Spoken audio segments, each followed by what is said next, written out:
Ladies and gentlemen, welcome to the On the Whistle podcast.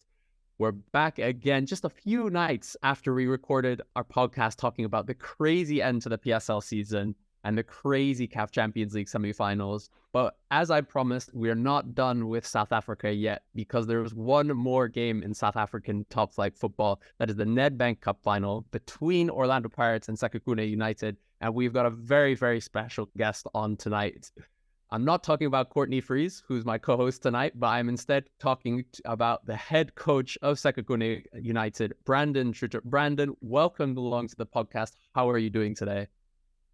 Thank you so much for having me. Absolute pleasure to be on this podcast and to join you guys. Hopefully, share about more about the league, about the team, myself as well. So yeah, it's an absolute pleasure being here on this podcast with you guys. Coach, firstly, we want to say thank you to you. I'll tell you why. You've been very gracious with your time. We had rearranged this so many times. You were busy. Things were coming up. And, you still made time for us. I just want to say thank you very much. And you've actually made time for us in Cup final week. How are you doing? How was the team preparing for the Cup final on Saturday? Yeah, so far so good. It's that time of the season when all the players are thinking about holiday, while we are still busy. Actually, some of the players that from other teams that was on holiday today came to watch our training session, because we had a training match against one of the teams that's involved with the PSL promotion player. And yeah, but everybody's looking sharp, I must say it. Except for the guys, of course, who came out of the game against Supersport over the weekend, a bit bruised, but fatigue as well. So some on the recovery, but the rest of the squad, injury free, suspension free. So I have a full quota to choose from this weekend. And just like God grace that with nothing major, but everybody is enjoying the occasion at the moment. Like I said, now it's Cup final week, so nobody's injured. Everybody's fit. So yeah, training is included. So, yeah.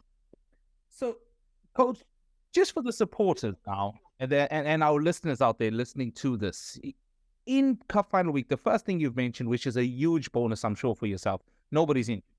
So you got a full complement of squad to select from, which is great. What are you going to do, taking into account just a few games ago, you played Orlando Pirates, you felt each other out. It was a bit of a 0-0 draw. Correct me if I'm wrong. Yes. What are you going to do different in this week, preparing your team, trying to avoid the emotions? You play the game and not the occasions. What are you going to do to avoid that all those negativities come out, that they got and express themselves well? Yeah, look for this weekend against Pirates as well, and taking into consideration that we played them 2 weeks ago, and we played to a lone draw. Of course, we went away from home, coming to Orlando Stadium. It's tough getting a result here. They had, I think, they had 9 wins in a row playing up, so we got the point away from home. But of course, we had some suspensions coming into that game. We also had some injuries going into that game, so we tweaked the formation a bit and gave 2 or 3 starts to some players as well against them, purely because of, like I said, suspension and injuries. But it was a different formation we used. We played a bit on a counter, sat back a bit, but during having a full quota available for this game, our formation was changed a bit. Lucas Solan's off, it's a cup final.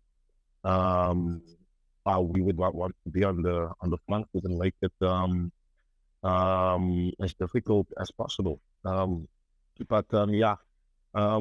terms of the mentality and going into a cup final, for the first in Sekhukhune history, we have to be. What I'm saying to them at this moment, look, guys, you made history this season. I came in at 15. Now we were relegation candidates.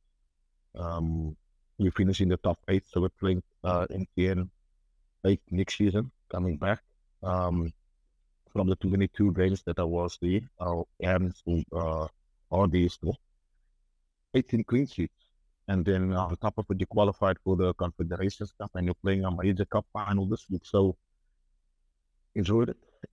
But also, I appreciate now the occasion. It's the first for a lot of the players, so we have to play the game.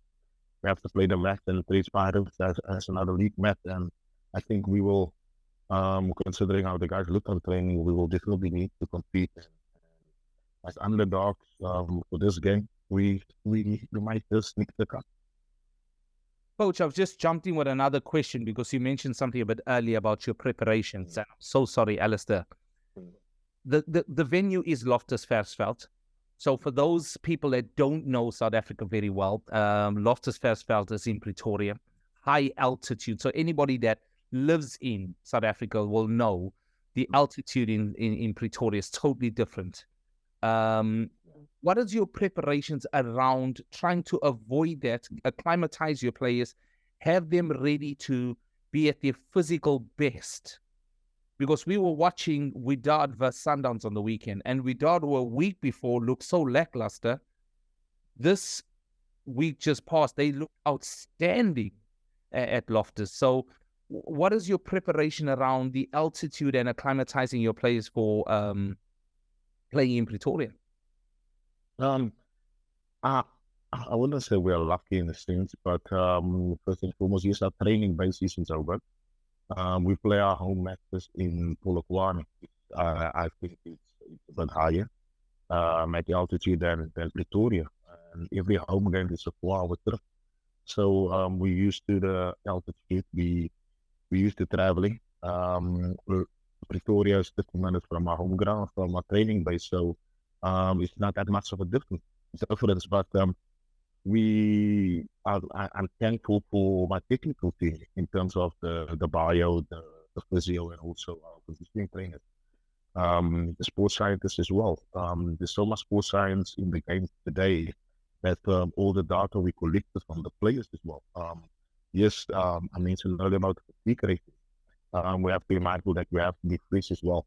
It's intense that our training is at the moment. We have to keep it short and effective to keep them fresh, and that's how we're managing it at the moment.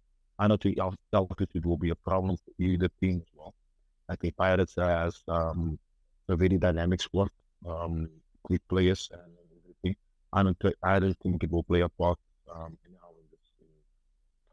in this game, but playing at altitude is not a problem. And Coach, you've spoken a bit about, the team and your preparations in terms of the team. But for you yourself, we were talking earlier that this isn't just Sekhukhune's first final, but it's also yours. You've been to a couple of semi-finals, weren't given the chance to try and get to the finals with your previous clubs. But for you, how does that preparation for a final look different to a normal PSL game? I mean, I know in the semi-finals we saw you bringing on Mchweni but I don't think I've ever seen a game in which both teams have brought on a substitute keeper for the penalty shootout. But it worked for you guys. I've never seen it before. But for you, how has it been for you preparing for this? But also, have you been able to kind of enjoy the fact that you've taken this team from a relegation dogfight all the way to a cup final? Yeah, look, I have to give credit to my technical team first. I've found a good bunch of capable people here. We've created a very close-knit family environment, so we understand. Look, as a head coach, I have to manage all the departments as well. For me, if you are capable and you're expert in your field, I will give you as much help as possible. But obviously, as a head coach, you have to be able to relate and also understand what they're telling you. But going into this game, with everything that's achieved, this with League coming in, the cup final, the top 8, the Confederation Cup, playing in Africa this season, competing on 5 fronts at this being absolutely astonishing, purely because of my faith as well. I started the season at AmaZulu. Got fired just before we got away draw, 1-1 score draw away from home, and of course, still against South Africa, where the away goals count in the first leg of the semi-final. And of course, we going to the second leg, we were at home. We were quite confident about going to the final, but we had a midweek game before the final, and I lost that game, and I got the boot. So yeah, big. Spoke to the owner as well. Just give me time until after the final, because I think all the leagues in the world, because of the World Cup at recess during October, and it was just before that. And he said, nope, we have to make the change now. So got fired in the semi-final. I think the team was already wanted to the final, and then at Swallows the same. Semi-final away from home against on 61st League. Got the draw there as well, and came back last against Supersport midweek, traveling back, and got the boot again. So for me, first cup final, it's just occasion I want to say it as much as I can, and I'm just praying that there will be more in the future. But so far it's been hectic. It's been all over the media if the way you're going, if the way you are looking at turning on the radio as well. So yeah, I'm just soaking it in and just learning from the experience and the occasion as well. Yeah, I want to take you, further back, because I think in all of this amazing achievement in terms of getting to the final, and regardless of what happens this weekend, whether you win it or you lose it, like you said, you're in the Confederation Cup, you're in the MTN8 for the first time for next season. But, let's cast our eyes back to earlier in the season when you took over. Sekhukhune were in 15th, I think, relegation playoff spot, scrambling to try and stay in the PSL. And now, you've gone to your highest ever finish. You're in a final. What has changed, and how did you change things so quickly when you arrived? And what is different in the dressing room, in the club, between then only in November and now in May, just 6 months? What's the difference? Yeah, luckily for me, because of the World Cup break, there was enough time to work with the team, to get to know the players. Also the players getting to understand me, and also know what I'm about. During that break, of course, with the way I work, it's not dictatorship or anything like that. I gave freedom as much to the players as I can, in terms of because I want to know what they think. I want to be involved. I understand what they do in their private life, the married kids, what they're providing for. Because we have some players that's looking after the whole family as well, and I need to understand how they think, how they live, and then of course on the training pitch, because when I look at before taking the job, of course there was whole interview process as well. So I had to go in research, look at a few games as well, because I have to present what I'm gonna change. And I found a team of very capable, technically gifted players, but was playing a type of football that I didn't see them. And we had to come up with a playing style, a playing philosophy that caters for them. And they got into it. I presented it to the board. I presented the solutions in terms of how we can get out of it. I think there were at that stage, it was the team that conceded the highest amount of goals, which I pointed out that it was my first point of view. So stopping the goals, and from being you get a playing style where we create enough chances to at least get a 1-0 win or score at any given moment. The players reacted well, and when I presented the playing style, the playing philosophy as well, absolutely happy. From there, the man management becomes important in terms of the relationship between myself, my staff, and the players, of course. I think that is key at this level. Look at PSL level, at pro level, there's not much players that can't grab and pass the ball or have a technical or tactical insight into the game. So I think man management plays a big part. There's huge respect between player and staff, and also the club room at the moment. I think once the players are happy, yes, they control it. But also as a coach, you have to have some strong personality that you can also lead into certain situations in discussions in the club. how to deal with certain situations as well. Looking back, I felt we needed one or two more signings. We signed Kamohelo Makocho from Cincinnati, who played for Brentford this one. And his size, the position for the class as well. Two big players, big personalities, players who have won things, has played for Bafana, has played in Europe. So yeah, they were absolutely massive to the cloakroom, together with Zema and Indica and El Cardoso. And then the two international goalkeepers, Sangari Badr and Toaster from Zambia. So there's some big personalities in the cloakroom. But like I said, once you speak as leader, we deal with each other as human beings. I think you after the goal was lost. Once you have to believe and the buy-in of the whole squad, the atmosphere will always be good. Coach, there's the train of thought and a very common statement out there that you're not a manager until you've been sacked. I've heard it so many times, but I look at your record at AmaZulu, and it doesn't make sense to me. I'm not lying to you. In fact, when you were relieved of your duties at Sundowns, I was shocked because 19 games, 7 wins, 7 draws, 5 losses. Okay? That is a good record to take on.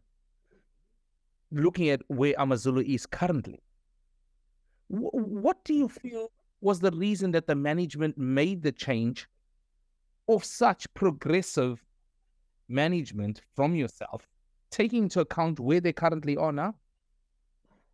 Yeah, I think it was emotional and also the action from the supporters as well. Same case with Swallows at that stage as well. With Swallows, I think my first loss against Supersport, first loss of the season against Supersport, I got placed on special leave. It was basically, fire to read it, but then they lost the second leg of the semi-final. They lost, I think 4-0 to Sundowns. But in that the next 3 games, they conceded about 12 goals. Then I got beaten to take over again. But eventually, the loss against Chiefs, I got the booty. But it was all supporters' pressure. And it was only the same. If you remember also, before Benny got the boot, there was so much interviews with being in the media, even myself from outside. Benny was bashing the players and saying so much in his interview about the problems, the struggles he has with the squad. He was talking about the players, the mistakes, the quality, the mindset in the media before he got the boot. But I walked into it just from outside thinking that what's happening. I think any coach at any level will throw his players under the bus. But Benny, knowing him personally as well, and for what the chief has achieved in football, I don't think anybody can sit around the table and put up labels in South Africa that can compete with Benny. So he was in his absolute right from what he did in the previous season, and also from a play perspective, he had the medals in the stars to talk to anybody. So nobody could challenge him on that. But I walked in a bit naive, thinking I will turn it around as well. But I said earlier about the management of the players and the dress field, and I actually found it difficult to get a buy-in from the players. Some players were uncomfortable at the club as well. We mentioned it earlier about in South African football, we have a bit of player power. So once you are faced with that and you can't solve that problems or find solutions to it, you're always going to be on the back foot. There were some games as well. Players were playing differently to what we agreed upon, tactical agreement. Playing principles and sub-principles were thrown out the window in certain games. But at one moment, once you have a direct line to the chairman or owners have a direct line to players, messages will always be different to what the coach say. And then, of course, if you look back as well, I had two assistant coaches at that moment. The coach now, the other one, Courtney. They were both working with me at that time, and then another coach, I got the boot also, came in, and they were working with him as well. Well, he's gone as well, and now they are the head coaches. So, so yeah. Once you have your staff, pick your staff carefully. That's what I'm saying at the moment. But so many things went wrong at AmaZulu, but I learned from everything. So I know what to stay away from now. What is the red flags that I need to look out for as well. But a healthy cloakroom and players that's coachable will take you far on the thing. Coach, I'm just, if I must be very honest, I think you've been very humble with what you've done there, because 49% track record. You leave with a lot of points. In 57 out of 57 points, you picked up 28. I think you did a decent job. Was the culture not what you expected when you walked into the change room? Obviously, we can't talk too in depth about certain things. But did you expect more from the culture? Because I feel with what you walked into, you really got quite a bit out of those players, you know? And I just can't foresee, was there like a personal disagreement with management that led to this? Because it just didn't make sense, the sacking. Look, the culture of the club, I think when any coach walks into a club, he's already a culture. I understand. AmaZulu being from the Zulu nation, KwaZulu Natal. If you're talking about culture, the Zulu culture as well, once you go into KZN, you have to respect it. And I'm respectful of the culture in South Africa. But once there's a culture in the club, it's new owners as well. So their background in football, or their personal experience in football, about running a football team as well, wasn't up to standard in terms of the professionalism that's required to operate at that level. So from walking in and then beginning of the season, the squad that was assembled was massive. I think AmaZulu still have one of the best squads assembled and on paper as well. There's some individuals, I have to take my hat off, that try to make the job easier, that also tries to help with the cloakroom as well. Rama,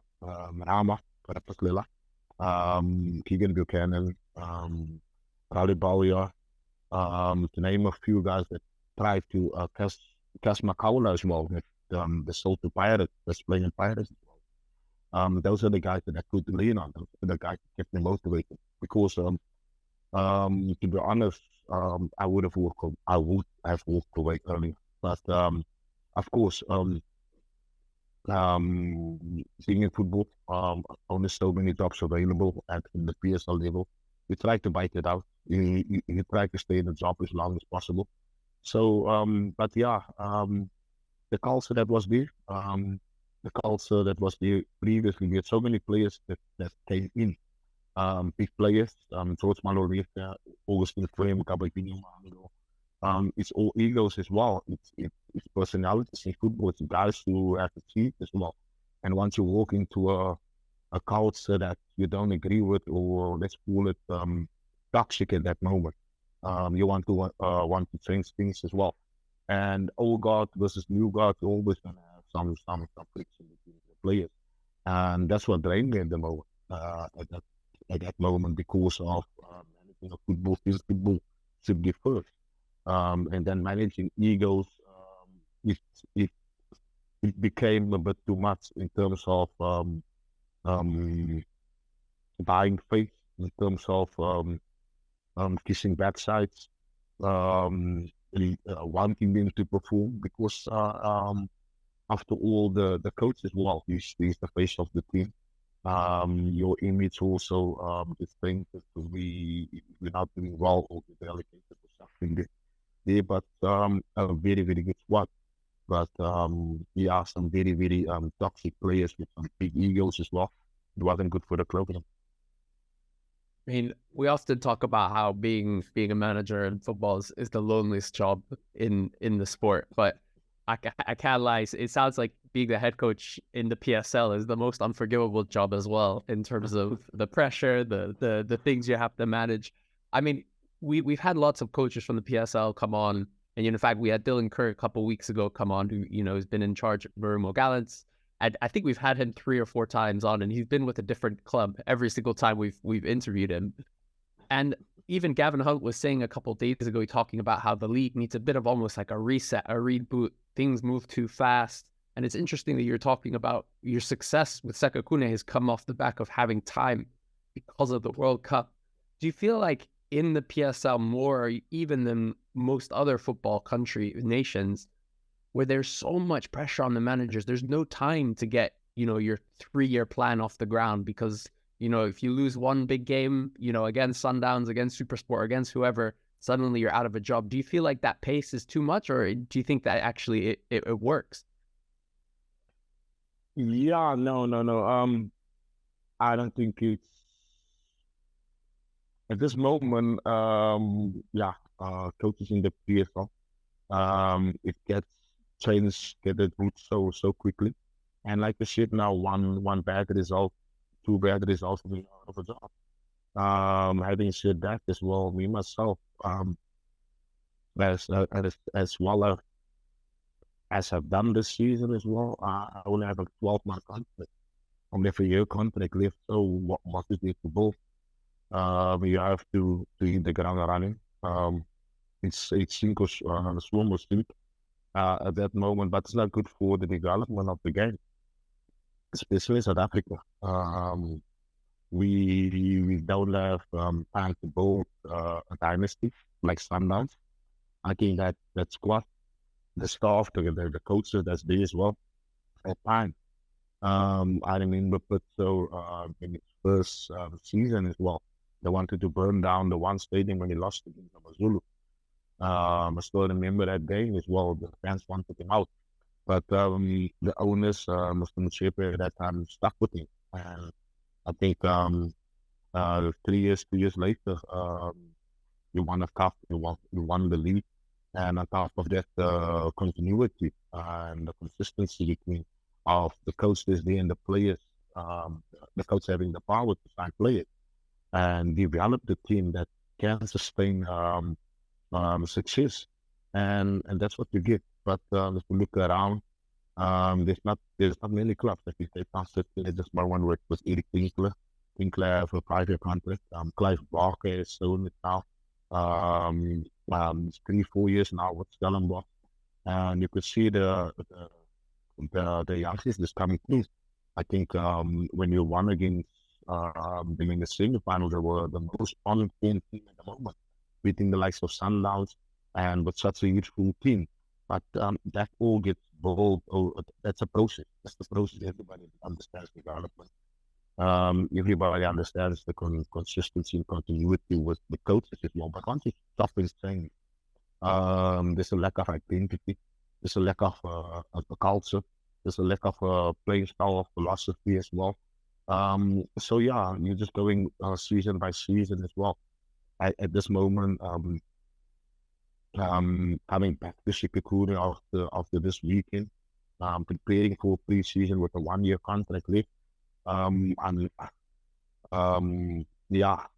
have to get it right because I might find myself in the first couple of games without a job, and I don't think it's good for football anywhere in the world.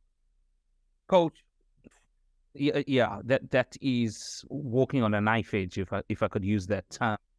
And obviously, how do you build things? But let's look at this weekend. What a great opportunity for you to put down a marker. And I really hope you win it. I'm being very honest. Not that we got you on. I'd like the mold of these massive teams in South Africa to be stopped in some way. It just makes the whole league competitive. If you guys, and I really hope you'll take the 3 points, but I think it'll do a fantastic thing for your profile. Where do you think it would then put you in terms of coaches within the country in the PSL? Because you pick up the trophy this weekend, where will that place yourself? You think you fit? Because we looked at the Coach of the Year nominations. Alasdair, help me here. Coach, are you on that at all? No. It's so No. Gavin is on there. Josh is on there, and I think Roland is from McQueen. So I said it this weekend. After the Super Sport game in my post-match interview, and I said it from 15 to 8 qualified for the NPNA in the Confederation Cup. We're playing a major cup final this weekend. So, maybe usually during the seasons, no nominee. But it wasn't purely because of me, but it was because of the staff. There's some young technical members in here. The bio, the physios, the conditioning team, the sports scientists, the performance analyst. The last is a young player, a young analyst with so much insight into the game. Absolutely one of the best I've worked with. And because the coach of the year is not about the coach, it's about the staff, it's about the team, the drives it, and that's why I felt I had to use it. But so much has been achieved. So much history has been made this season with the club as well. And still no nominee. 22 games, 18 clean sheets. And like goalkeepers, he's not even nominated as well. You got Daniel Cardoso played every single minute of the league this season. No nomination as well. So and that's why I mentioned such things in the interview. But we'll nothing I can do about it. There's no nomination. So I don't think I will say. I think you just kick the door down, then, Coach. You just kick the door down. I'll tell you something, Coach. When I was living in Maritzburg and there were parties, we used to go to house parties uninvited and kick the door. So you kick the door in, and how you do that, you win the cup final and you say, well, let's give it to him, the Manager of the Year nomination. Because a winning manager never got it. It's just ridiculous. And like I said to you, Coach, I wouldn't look at your past track record at AmaZulu as unsuccessful. So you also got to bring that in. Listen to what you mentioned about the culture of the club that you walk into. Extremely difficult. Yet look what you still produce. So put that on top of what you're doing at this moment in time. It's hard not to recognize it. Alasdair, your opinions on this? We spoke in detail about this. Well, I mean, I'll say this much, Coach. If you're not the one banging down the door, Courtney will on your behalf. It's got some experience in it. It's just, I just think it's you look at, and nobody can take away from Rulani what he does. Listen, nobody can disrespect that. It must be absolutely difficult to manage that team with those resources, with those pleasures, with those talented players. Yes. But there is also a different league below that, where clubs don't have those resources, where managers have to go the extra mile. Like we had Dylan Kerr on here the other week. He said he does his own analysis. Doesn't have a team of analysts. He has to do his own analysis. Now, and I imagine that. Now, look how far Marumo Gallants went in the CAF Championship Cups. It's just the recognition needs to be also in the nomination. You don't have to win the trophy, but be there. Be part of the recognition. Yeah, but no, I hear you, Courtney, and I do understand what you are saying. But I'm also not one for blowing my own horn. But for my staff, that's why I'm doing it at the moment. You understand? We have WhatsApp calls, 1 o'clock, 2 o'clock in the morning, talking about players, talking about training, talking about the opponent. So yeah, we hardly get even sleep, and we hardly get enough sleep, and our family stuff as well. And that's why I wanted to give him the recognition, and that's why I after those things in the post match interview against Super Sport. But yeah, with all the hard work that they are doing, they deserve something as well. It's just not for me. So yeah, I'll do my best. Try to kick down the door, but ultimately I have no clue how the nominations are be or who's in charge of it. So yeah, we'll just do our best and continue working on. Coach, you've spoken a lot about preparation, detailed, analysis, taking time, getting to know your players, understanding the culture, understanding where they come from. That's a very detailed approach and a good man management approach into taking on a team. And look at the successes that's been built off that. I'd like to bring you to a result just a few weeks ago, the South African under-17 game, the 5-0 loss. Obviously, yes, you're not a youth coach, but this result was there for everybody to see. The disappointing factor of that result. Do you have any thoughts on that at all?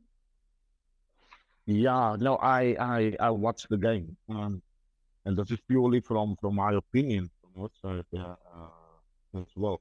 Duncan Crewe being one of my role models, one of my idols, absolutely top player. World class. I had the privilege, I had the privilege of playing with him at Santos as well. So yeah, I felt sorry for him. But just looking at the game as well, yeah. I think he had about 2 weeks to prepare that team. In the training camp behind over. But I think after the first mistake, the second goal came so quickly, and you could see it in the body languages and the faces of the players with this youth football, and some of the players as well. Alasdair and how we with coach I've worked in development for so long. I've worked in Cape Town. I know some of the boys. I follow them as well when I'm in Cape Town and watch some football matches. The Stellenbosch boys, the Ubuntu boys, the Ajax, the Cape Town Spurs boys. That is England as well. These are players that is not used to losing. Mentally, I don't think they were prepared. Physically, tactically, technically, yes. But mentally, I don't think they were prepared. And that's a major gap in South African development. That's the missing link, in fact.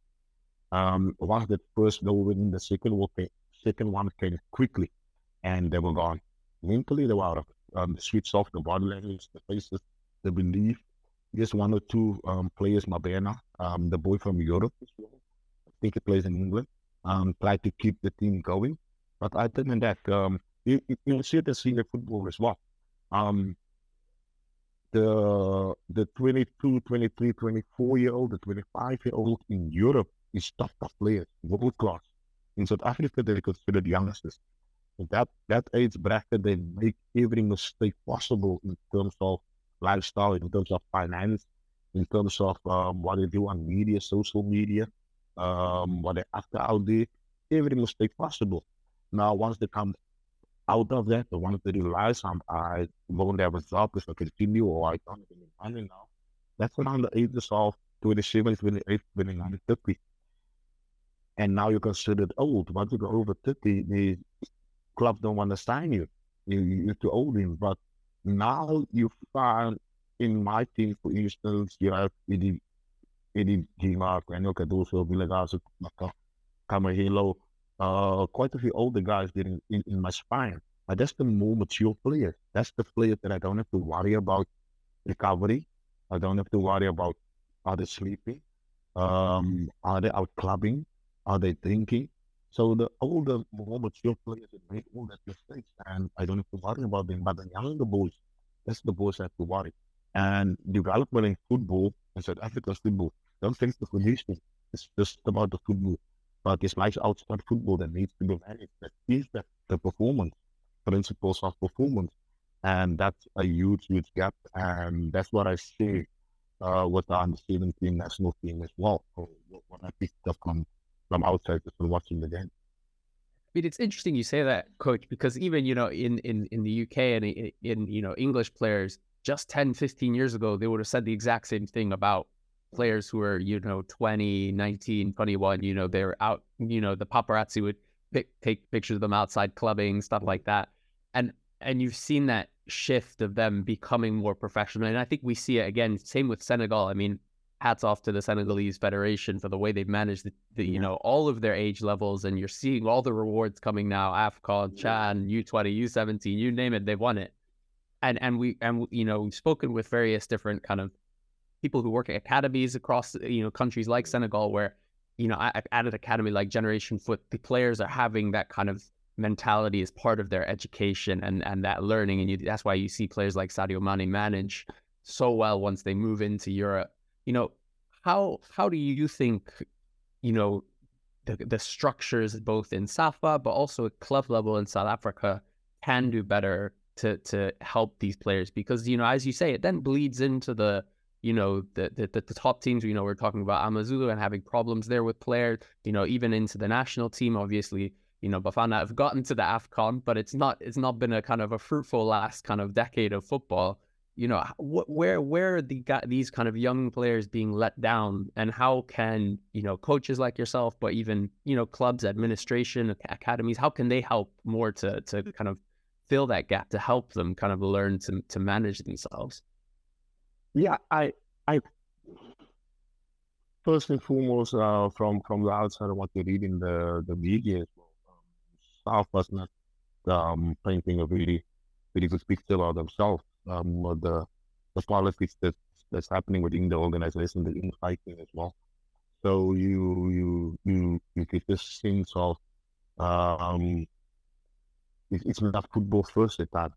And I think why I'm saying that is because I firmly believe that football decisions should be taken first before any political or any other decisions get made. But we are so diverse in a sense, and South Africa is so big. But we need to formulate a development plan. We need to grade our academies as well. South Africa is no grading of academies in South Africa. Anybody can really just open up an academy on every corner of South Africa, and I think that is wrong. Some coaches are not qualified as well to deal with youth football. So many development steps are must. Coaches coach for their own personal accolades instead of the development of players. The list goes on and on. But I think the technical changes in each province is a must for us. Purely because it's so big. I think the Free State is the size of Holland. Holland, one of I think 52 academies in Holland. That's something I did a few years ago. I'm not sure how much it is now. But just Free State alone, the size of Holland, was not one. I think how many academies in Free State, only recognized academy. In the Western Province is so big. I have in Ubuntu and Stellenbosch is the only 3 academies. How many talent is coming through the net? How many, because there's no backing from the corporate world as well. And some clubs are funding it out of their own pockets. We are so far behind in development, and yet we can compete with the likes of Senegal, who have proven now. I think even in the main category or tournament or cup there is in Africa, Senegal has won. But yet we are looking outside of Africa at models that doesn't fit into our scale. So yeah, I think it's back to basics. I think little hours before we go outside of the continent and take the leaf out of Senegal's book. But first and foremost, I think our effort have to get the ducks in a row, have to refocus, and of course clubs, when you have academies, have development programs, get qualified coaches, and also youth coaches that don't have ambitions to take the hit pace up at the top, but actually have a passion for youth and for youth development and to aid South African football. That's that's just my opinion at the moment. Coach, you almost set out a blueprint there of exactly what needs to happen. With what you're doing, with what's ahead of you this weekend, you're actually putting yourself in the position for a Bafana call-up, if I look at it.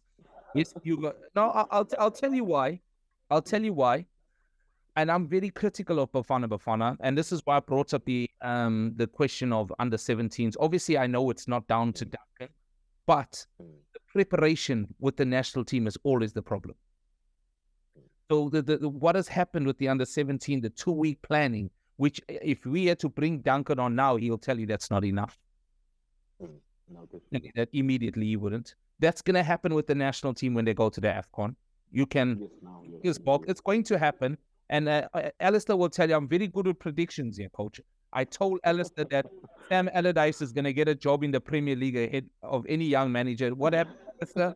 Sam Allardyce got a job. Told you Watson's coming back at the age of 89. They brought him back. You know, so there we... there's just this culture. Is Bafana a target for you, coach? Of course. I think every coach should have that ambition with coaching their national team. Gavin mentioned that the other day as well. We still have ambitions to coach Bafana. I think I'm still young in this game. In terms of coaching, in terms of what I still want to achieve. But definitely Bafana is definitely one of the goals or one of the dreams. But obviously also coaching and after getting out of South Africa as well. It's also as well my manager, my agent has completed a FIFA exam as well, so she's licensed to go into the world and go outside of South Africa. So I congratulated her and said, well done, now we can go. Because it's just like I said now, our clubs are run at this moment. After doing so well, you only have a 1-year contract. The same with AmaZulu, I had a 1-year contract. I had the first 8 games and then an option. So it's every time a 1-year contract, there's no opportunity to build something that you believe in. It's always a short-term plan. There's no stability in your job as well, because said it earlier, 2-3 bad results out of a job again. And once you become desperate in your back against the wall, you start making silly decisions and overthinking things, and you don't want that type of thinking around football.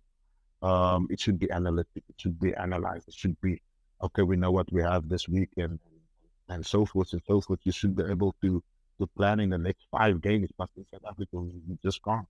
And that's why the ambitions to coach at the highest level, national team, ambitions to coach outside of South Africa, it's always going to be there.